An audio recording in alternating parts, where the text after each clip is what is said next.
Chennai Super Kings Mumbai இந்தியன்ஸை beat பண்ணிவிட்டு, அதாவது அவேல மும்பை இந்தியன்ஸை பீட் பண்ணிவிட்டு செம்மையான ஒரு பாசிட்டிவிட்டியோடு வராங்க. இந்த பக்கம் லக்னோ சூப்பர் ஜெயண்ட் கன்சிக்யூட்டிவாக வின் பண்ணிவிட்டு பயமுறுத்திட்டு தென் இப்போ ஒரு பயத்தில் வந்துக்கிட்டு இருக்கிறாங்க. ஏன்னா அடுத்தடுத்த தோல்விகள் அவங்கள ஒரு மாதிரி ஒரு பேக் ஃபுட்டில் தள்ளுது. என்ன காரணம் அப்படிங்கிறத இந்த வீடியோவில் பேச போகிறோம். ஸோ இப்படி இருக்கிற ஒரு டீம் தென் சென்னை சூப்பர் கிங்ஸை ஒரு கேஎல் ராகுல் கேப்டன்ஸில் லக்னோ சூப்பர் ஜெயண்ட் எப்படி அந்த காலையை அடக்க போகிறாங்க. நான் சிஎஸ்கே ஒரு காலை மாதிரி தான் பார்க்குறேன். இப்போது டெஃபினட்டாக இவங்களோட ஃபார்ம் பார்க்கும்பொழுது ஒரு ஃபைனலில் போய் கப் அடிக்கக்கூடிய ஒரு டீம் மாதிரி தான் எனக்கு சிஎஸ்கே இருக்கிறாங்க.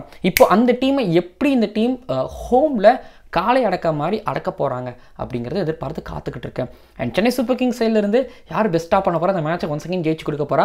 அண்ட் இந்த மேட்ச் முடிஞ்சாலே திரும்ப வந்து பார்த்தீங்கன்னா சென்னை சூப்பர் கிங்ஸோட அன்புடனில் சேப்பாக்கில் லக்னோ ஒருவேளை இந்த மேட்சை தோத்தாங்க அப்படின்னா ஹோமில் தோத்துட்டாங்க, அவையில் போயிட்டு ரிவெஞ்ச் எடுக்கலாம். இல்லைப்பா எங்கள் வீட்டுக்கு கூப்பிட்டு எங்களை நீங்கள் அடிச்சிங்க, எங்கள் வீட்டுக்கு வாங்க நான் உங்களை அடிக்கிறோம் அப்படிங்கிற மாதிரி சென்னை சூப்பர் கிங்ஸ் பண்ணுவாங்களா? ஸோ பொறுத்திருந்து பார்ப்போம். இன்ட்ரெஸ்டிங்கான மேட்ச். ஏன்னா லக்னோ ஒரு மாதிரி ஸ்லோவாக தான் இருக்கும். ஆனால் இதுக்கு முன்னாடி சிஎஸ்கே இங்கே விளையாண்டாங்க. ஆனால் அப்போது அறக்க பறக்க ஒரு பெரிய ரன் வந்து அடித்தாங்க. லக்னோவில் இப்படிலாம் ஆட முடியுமா அப்படிங்கிற ஒரு கேள்விலாம் இருந்துச்சு. அவங்க செஞ்சாங்க. பட் போன தடவை சென்னை சூப்பர் கிங்ஸ் ஒரு அதகலம் பண்ணாங்க. பட் இந்த தடவை லக்னோவில் ஜெயிப்பாங்களா? எனக்கு சென்னை சூப்பர் கிங்ஸ் ஜெயிப்பாங்கன்னு நான் ஆரம்பத்திலே சொல்கிறேன். எப்படிங்கிறத நீங்கள் சொல்லுங்கள், நானும் சொல்கிறேன். பின்னாடி நான் ஒரு வின்னிங் பர்சன்டேஜ் கொடுக்க போகிறேன். பார்ப்போம் நீங்கள் எவ்வளோ வின்னிங் பர்சன்டேஜ் கொடுக்குறீங்க. 100க்கு நான் எவ்வளோ வின்னிங் பர்சன்டேஜ் கொடுக்குறேன்னு பார்ப்போம். நான் சென்னை சூப்பர் கிங்ஸ் இங்கேயே ஜெயிக்கும் அப்படிங்கிற மாதிரி சொல்லிட்டேன்.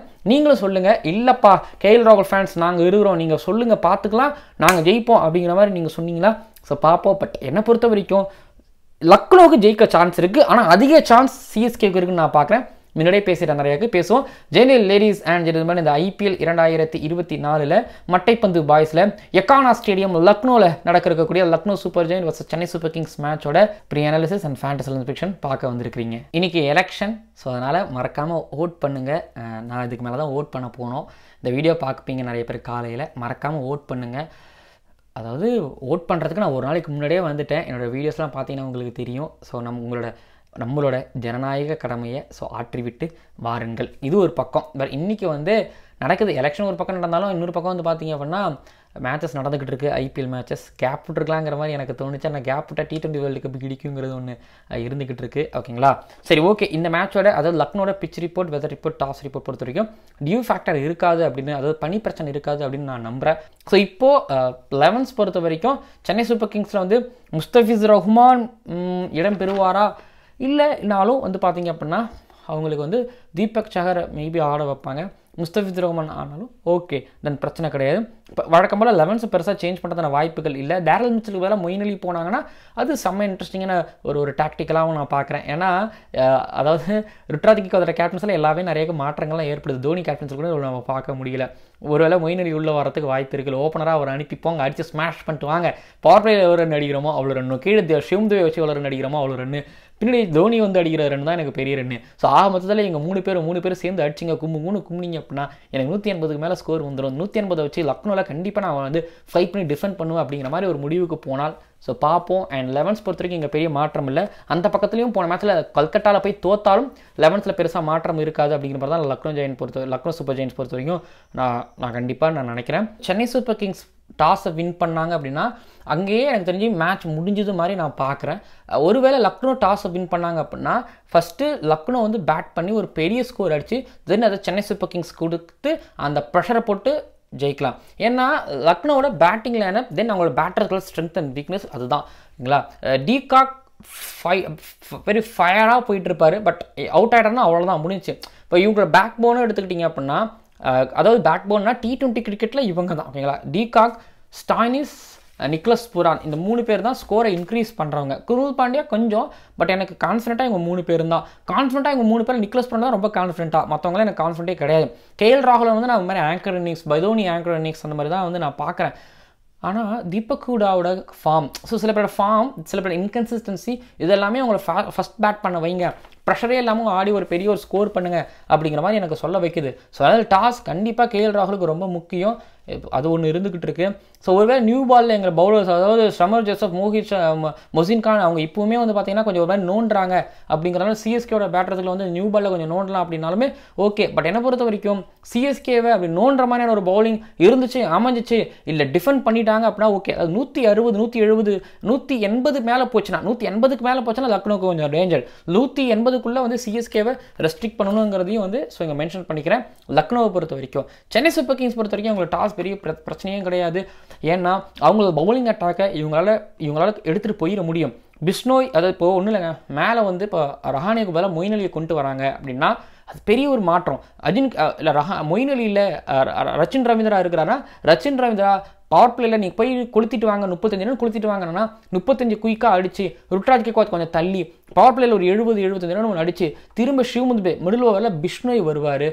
அண்ட் அவங்களுக்கு இடையில I think Bishnoi and Krunal Pandya வராங்க. குருணல் பாண்டியா லக்னோவில் நல்ல ஒரு நெட் ரன் ரேட், நல்ல ஒரு எக்கனாமி ரேட் வச்சிருக்கிறாரு. ஆனால் ரஹானே வந்து அப்படியே ஸ்பின்னை அழகாக தட்டி விட்டு எந்தளவுக்கு ஹேண்ட் பவரில் பெருசாக 6 போர் எனக்கு தெரியல. பட் ஆனால் துபேவுக்கு போகும். துபேவும் கொஞ்சம் டவுட்டட். பட் ஆனால் துபே ஸ்பின்னை நல்லா ஆடுறவர், இங்கே ஆல்ரெடி நல்லா ஆடி இருக்கிறாரு, காற்றுல பறக்க விடுவார். இவங்களோட ஸ்ட்ரென்த்தே வந்து பார்த்திங்க அப்படின்னா மேலே Mohsin Khan and Shamar Joseph போன மேட்ச் சொதப்பினார். பட் எனக்கு ஒரு நம்பிக்கை இருக்குது நல்லா பண்ணுவார்னு. குருணல் பாண்டியா ஷிவம் துபேவை குருணல் பாண்டியாவையும் பிஷ்னோவையும் துபே பார்த்துக்கிட்டாருன்னா டெத் ஓவரில் வந்து எப்படியும் அவங்களுக்கு வந்து ஒருவேளை இந்த ரிதம் கிடைக்காம போச்சுன்னா தோனி வந்து ஜெரையை வந்து ஓரளவு கவனிப்பாங்கன்னு எனக்கு ஒரு நம்பிக்கை இருக்குது.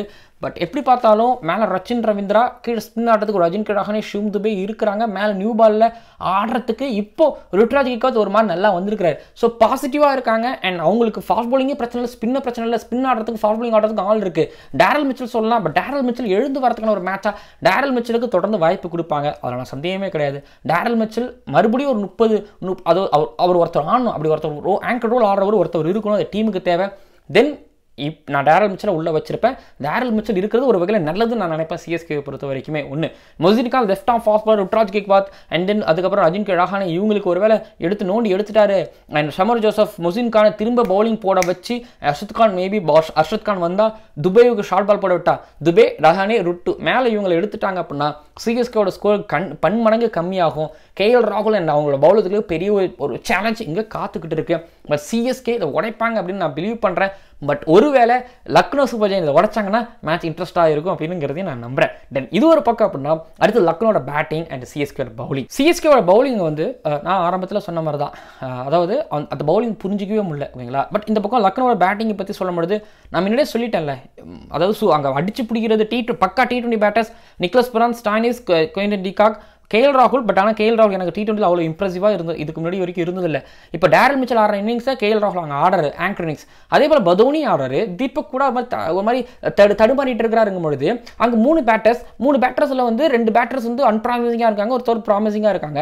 பட் இங்கே 3 பேரில் வந்து ஒருத்தர் மட்டும் 30 ரன் கண்டிப்பாக அடிப்பார், மற்றவங்க இன்னொருத்தர் 30 ரன் அடிப்பார், இன்னொருத்தவர் எப்படி ஆடுவார்னு தெரியாது. ஸோ 5 பேரில் வந்து பார்த்தீங்க அப்படின்னா எல்லாரும் இப்படி இருக்கும்பொழுது பெரிய பிரச்சனை.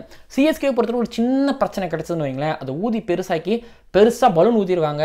ஆனால் ஒரு விஷயம், டிகாக்கு ஒரு வேளை மாட்டிச்சு, டிகாக் மாட்டி ஒரு 80 ரன் அடிச்சிட்டாரு, கீழே அதை அப்படியே எடுத்துகிட்டு போகும்பொழுது நிக்லஸ் புரானுக்கு டெத் ஓவரில் ஒரு மாதிரி முஸ்தபிசுர் ரஹ்மான் மாட்டிட்டாரு, 10 ரன் மாட்டிட்டாருன்னா காலி. பட் 10 ரனா இருக்கக்கூடிய ஒரு மாதிரி வேறு மாதிரி இப்போ பிம்பம் வந்து இருக்குது அப்படிங்கும்பொழுது 10 ரனாவை ஃபேஸ் பண்ண போகிறாங்க, மிடில் ஓவரில் ஜடேஜாவை ஃபேஸ் பண்ண போகிறாங்க அப்படிங்கிறதுமே சேலஞ்ச். ஜடேஜாவுக்கு எகென்ஸ்டாக நீங்கள் வேணால் பாருங்களேன், அதாவது நிக்லஸ் புரான், ஸ்டாயினிஸு, பதோனி, கேஎல் ராகுல் இவங்களாம் ரிவர்ஸ் ஸ்வீப் போவாங்க, மாட்டுவாங்க. ரகுவன்ஷியெல்லாம் பார்க்கும்போது எனக்கு அதுதான் தோணுச்சு. ஸோ சிஎஸ்கேவோட பாலிங் எப்படிலாம் தெரியாது, ஆனால் செம்மையாக பண்ணிகிட்டு இருக்கிறாங்க. அந்த பக்கத்தில் இருக்கிற பேட்டிங்கில் எனக்கு நம்பிக்கை இருந்தாலும் பட் ஒரு விஷயம் ஒன்று தோணுது, என்னென்னா டைமென்ஷன்ஸ் ரொம்ப பெருசு, அதை வச்சு சூப்பராக சிஎஸ்கேவும் விளையாடுவாங்க லக்னோவை விட அப்படிங்கிறத நான் பிலீவ் பண்ணுறேன் ஓகேங்களா. ஸோ என்னை பொறுத்த வரைக்கும் கேஎல் ராகுல் அண்ட் கோ வழக்கத்துக்கும் மாறாக ரொம்ப அதிகமாக ஒர்க் பண்ணாங்க, ஃபைட் பண்ணாங்க அப்படின்னா டெஃபினட்டாக அந்த மேட்சை ஜெயிக்கிறதுக்கு வாய்ப்பு இருக்குது. பட் என்னை பொறுத்த வரைக்கும் சென்னை சூப்பர் கிங்ஸ் 55%. ஸோ அவேல 2வது கேமை ஜெயிப்பாங்க, பேக் டு பேக் 2 விக்டரியை ருசிப்பாங்க அண்ட் சேப்பாக்லையும் ஜெயிப்பாங்க நான் பிலீவ் பண்ணுறேன். லக்னோ சூப்பர் ஜெயின் 45% ஜெயிக்கிறதுக்கான சான்சஸ் இருக்குது. ஸோ யங்ஸ்டர்ஸ் ஒரு கேஎல் ராகுல், பிஷ்னோய், யங்ஸ்டர்ஸ்னு கேஎல் ராகுல் வரமாட்டார். பட் கேப்டன்சியில் நான் அப்படி தான் பார்க்குறேன். ருட்ராஜ் கேக்வாத் கேப்டனாக இருந்தாலும் பின்னாடி வந்து ஒரு தோனி இருக்கிறாரு, ஃப்ளமிங் இருக்கிறாங்க. பட் இந்த பக்கத்தில் வந்து ஜஸ்டின் லேங்கர்ட் இருந்தாலும் பட் இந்தியன் கண்டிஷன்ஸில் இவங்க தான் அவங்க தான். ஸோ என்னை பொறுத்த வரைக்கும் சென்னை சூப்பர் கிங்ஸ் ஜெயிக்கிறதான சான்ஸ் இருக்குது. நீங்கள் என்ன நினைக்கிறீங்க? Chennai Super Kings first bowling பண்ணாங்கன்னா எனக்கு பத்திரானாவை விட ஜடேஜா நீங்கள் நல்லா பண்ணுவாரோன்னு தோணுது. ஒரு ஆல்ரவுண்டராகவும் பவுலராக பேட்டராக நல்லா பண்ணுவார் எனக்கு தோணுது. நீங்கள் என்ன நினைக்கிறீங்க பார்ப்போம். அடுத்த ஃபேண்டஸி ரோல் ப்ரிடிக்ஷன். ஸோ என்னை பொறுத்த வரைக்கும் என் டீமில் வந்து நான் பத்திரானா பிக் பண்ணியிருக்கிறேன். ரவி பிஷ்னோய், துஷார் தேஷ்பாண்டே, கண்டிப்பாக ஆல்ரவுண்டராக ஜடேஜா இருப்பார். ஸ்டாயினிஸ், குர்னுல் பாண்டியா, பேட்டிங்கில் சிவம் துபே, ருட்ராஜ் கேக்வாட், ஜஞ்சுன்கர் ரஹானே, விக்கெட் கீப்பராக Nicholas Pooran, Quinton de Kock. Surprise இருக்கலாம், ஸ்டாயினிஸ் பிக் பண்ணியிருக்கிறேன். ஆனால் கேஎல் ராகுல் இல்லையே அப்படிங்கிறது உங்களுக்கு தோணலாம். கேஎல் ராகுல் கொஞ்சம் பொறுமையாக ஆடுறவர். பட் ஸ்டாயினிஸ் வந்தால் டப்பு டிப்புன்னு 2 6 அடிக்கிறதுக்கும் கேஎல் ராகுல் எனக்கு வந்து அந்த 10-20 ரன் அடிக்கிறதுக்கும் பெரிய வித்தியாசம் கிடையாதுங்கிறத தாண்டி 6 அடித்தா அதிக பாயிண்ட்ஸ் வரும், போனஸ் பாயிண்ட் வரும். நான் அதனால் வந்து ஸ்டாயினிஸ் பிக் பண்ணியிருக்கிறேன். அதனால் நான் கேஎல் ராகுலை பிக் பண்ணிக்கல. தென் நிக்லஸ் புரான் தவிர்க்க முடியாது. டிகாக் பிக் பண்ணதுக்கான ரீசன் என்னன்னா அதே தான். கேஎல் ராகுல் ஆடுற ஸ்லோ இன்னிங்ஸை இவர் வந்து 2 6 நான் போட்டு பார்க்குற ரிஸ்க் எடுத்து பார்க்குறேன்னு தான் அவர் வந்து பிக் பண்ணிடுறேன். குருணல் பாண்டியா எப்படியும் பேட் பண்ண வருவார். ஒரு 10-20 ரன் தடவி கொஞ்சம் பொறுமையாக அடித்து, அதாவது எப்படி சொல்ல, ஸ்லோவாக ஆடிட்டு தென் அதுக்கப்புறம் ஒரு 2 விக்கெட், மேபி ஒரு விக்கெட். ஸோ எக்ஸ்பான்சிவாக இருந்தாலும் எனக்கு பேட்டிங்கில் ஓரளவு ஒரு நம்பிக்கை கொடுப்பாருனால நான் பிக் பண்ணிக்கிறேன். பிஷ்னோய் அங்கே துபே இருக்கும்போது பிஷ்னோய் அப்படிங்கிறதும் சித்தார்த் மணிமார் 11ல் வர்றதுங்கிறதும் எனக்கு கொஞ்சம் டவுட்டு தான்.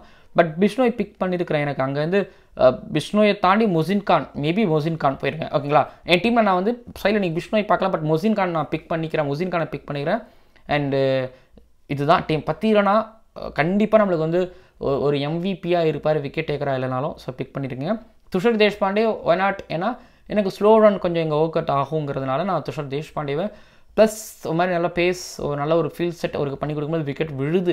என் டெத் ஓவர்லையும் நியூ பாலில், எஸ்பெஷலி நியூ பாலில் வேறு மாதிரி பண்ணுறாங்கிறதால அவரை பிக் பண்ணியிருக்கிறேன். ஸோ இதுதான் என்னோட டீம். நான் துபே நிறைய பேர் கேப்டனாக வைஸ் கேப்டனாக போகிறத பற்றி நீங்கள் நிறைய டிஸ்கஸ் பண்ணுவீங்க. அது உங்களுக்கு தனிப்பட்ட ஒரு விருப்பம். நான் ஜடேஜாவை இங்கே வந்து நான் உங்களுக்கு சஜஸ்ட் பண்ணுறேன். நிறைய பேர் பத்திரனாக்கு போவீங்க. பட் பத்திரனா எனக்கு கொஞ்சம் டவுட். ஜடேஜா, சிவம் துபே, ஓகே கொஞ்சம் ஒரு மாதிரி ரிஸ்க் எடுக்கிறீங்கன்னா நிக்லஸ் புரான். ஓகேங்களா, இந்த 3 பேர் கேப்டன் மெட்டீரியல் நிறைய பேர் இருக்கிறாங்கங்க. டிகாக், சிவம் துபே, ஜடேஜா, அதுக்கப்புறம் நிக்லஸ் புரான்லாம் இருக்கிறாங்க, பத்திரம்லாம் இருக்கிறாங்க. பட் இதில் வந்து நம்ம பேட்டிங்கும் பவுலிங்கும் பாசிபிலிட்டி. இம்பாக்ட் பிளேயர் ரூல் வந்து சில பேர் பேட் பண்ணுவாங்க, இம்பாக்ட் பிளேயர் ரூல் வந்து சில பேர் பவுலிங் பண்ணுவாங்க. ஜடேஜா கண்டிப்பாக பேட் அண்ட் பவுல் பண்ணுவார். துபே கண்டிப்பாக பேட்டிங் இருக்குது, நிக்லஸ் புரானுக்கு இருக்குது. ஸோ அதனால் நான் இவங்கள தான் வந்து கேப்டன் வைஸ் கேப்டனாக நான் நாமினேட் பண்ணுறேன். அண்ட் இதில் துபே, நிக்லஸ் புரான், ஜடேஜா இந்த 3 பேரில் நீங்கள் 2 பேரை கேப்டன் வைஸ் கேப்டனாக பிக் பண்ணிக்கோங்க. டிகாக் நிறைய பேர் பிக் பண்ணுறது வாய்ப்பு இருக்குது, ஏன்னா டெஃபினட்டாக பேட்டிங்க்கு வருவாருங்கிறதுனால அது ரிஸ்க்கு. ஓகேங்களா, அப்போது துபே டிகாக் அவங்கலேருந்து ஒருத்தவங்களையும், நிக்லஸ் புரான் ஜடேஜாவிலேருந்து ஒருத்தவங்களையும் பிக் பண்ணிக்கோங்க. இல்லை நிக்லஸ் புரான் வேணாம், எனக்கு டிகாக் மேலே ஒரு ரிஸ்க் எடுத்து பார்க்குறேன்னா டிகாக் அண்ட் ஜடேஜா இல்லை. ஓகேங்களா, பேட்டிங்கில் ஒருத்தவங்க, ஆல்ரவுண்டரில் ஒருத்தவங்களா பிக் பண்ணிக்கோங்க. அது கரெக்டாக இருக்கும் அப்படின்னு நான் நம்புகிறேன். ஓகேங்களா, தென் இந்த வீடியோ நிறைவடையுது. நான் கான்ஃபிடென்ட்டாக சிஎஸ்கே ஜெயிப்பாங்க அப்படிங்கிற மாதிரி நான் ஆரம்பத்தில் சொல்லியிருந்தேன். அதே மாதிரி கான்ஃபிடென்ட்டாக நான் சொல்கிறேன் சிஎஸ்கே ஜெயிக்கிறதுக்கு வாய்ப்பு இருக்குது. பட் ஒருவேளை லக்னோ ஜெயிச்சா ரொம்ப சந்தோஷம் தான். பட் என்னை பொறுத்த வரைக்கும் சென்னைக்கு அதிக வாய்ப்பு இருக்குன்னு நான் நினைக்கிறேன். பட் நீங்கள் சென்னை ஜெயிப்பாங்க அப்படின்னு சொல்கிறீங்களா?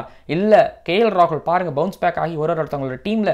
ஸோ பாருங்கள் மாதிரி ரேங்க்டுன்னு அமைச்சு சித்தார்த் மணிமாறன் நீங்கள் எக்ஸ்ட்ரா ஒரு ஸ்பின்னரை கொண்டு வந்து நேராக லெஃப்ட் ஹேண்டர் ரைட் ஹேண்டருக்கு மாதிரி கொஞ்சம் ஸ்ட்ரைட்டாக ஆம்பால் போட்டு விக்கெட் எடுப்பார் பாருங்கள் அப்படிங்கிற மாதிரி ஒரு சேலஞ்ச் பண்ணுவாங்களா எதிர்பார்த்து காத்துக்கிட்டு இருக்கிறேன். பார்க்கலாம். அண்ட் இந்த வீடியோ இதோட நிறைவடையுது.